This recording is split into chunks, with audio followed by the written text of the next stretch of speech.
In yet another sign of economic weakness, sales of EVs in China plummet. Commentary. In yet another sign of how reluctant Chinese consumers are to spend, sales of electric vehicles crashed in February.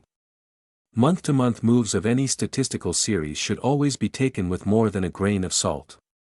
This drop is especially suspect, coming off a period when Beijing heavily subsidized sales leading up to the Lunar New Year celebrations.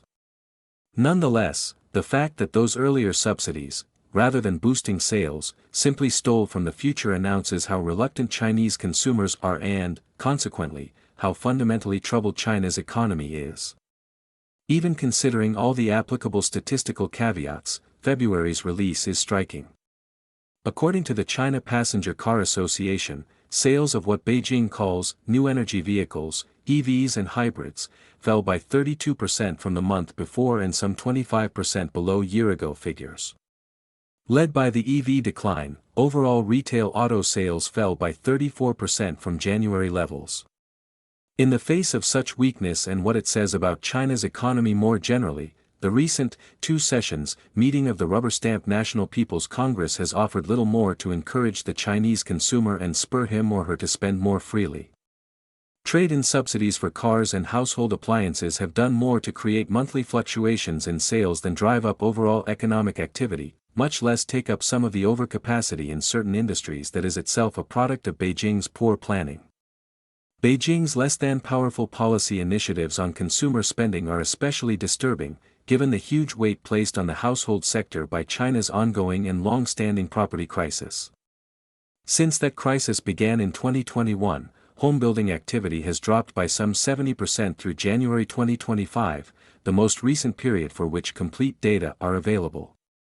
Since residential construction in China once accounted for more than 30% of the economy, that fall-off alone continues to have a powerfully adverse economic effect. Perhaps still more significant, the collapse of the property development sector has caused a huge slide in the value of existing homes in China. According to the data firm Trading Economics, home prices fell by an average of 3.1% in January, an acceleration from the 2.7% decline in the previous month and the 31st straight month of price declines. This turn has cut deeply into household net worth, leaving Chinese to cut back and save in what is something of a desperate effort to fill this financial hole. Beijing would need to take dramatic steps to put household finances right and encourage spending, but, as the latest two sessions meetings show, the Chinese Communist Party has no intention of doing so. Vehicle exports have continued to help manufacturers facing this huge drop in domestic demand. Exports of all Chinese passenger cars rose by some 56% in February, with more than half of the so-called new energy vehicles. Some 40% of Tesla China's production went out of the country.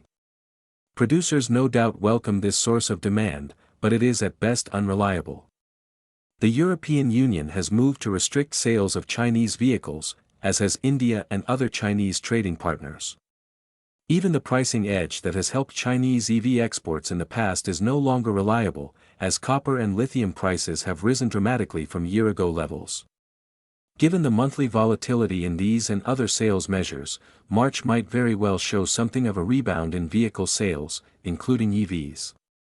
But against the background of China's fundamental economic problems, such a jump, if in fact it emerges, would hardly signal an end to the nation's pattern of slowing growth.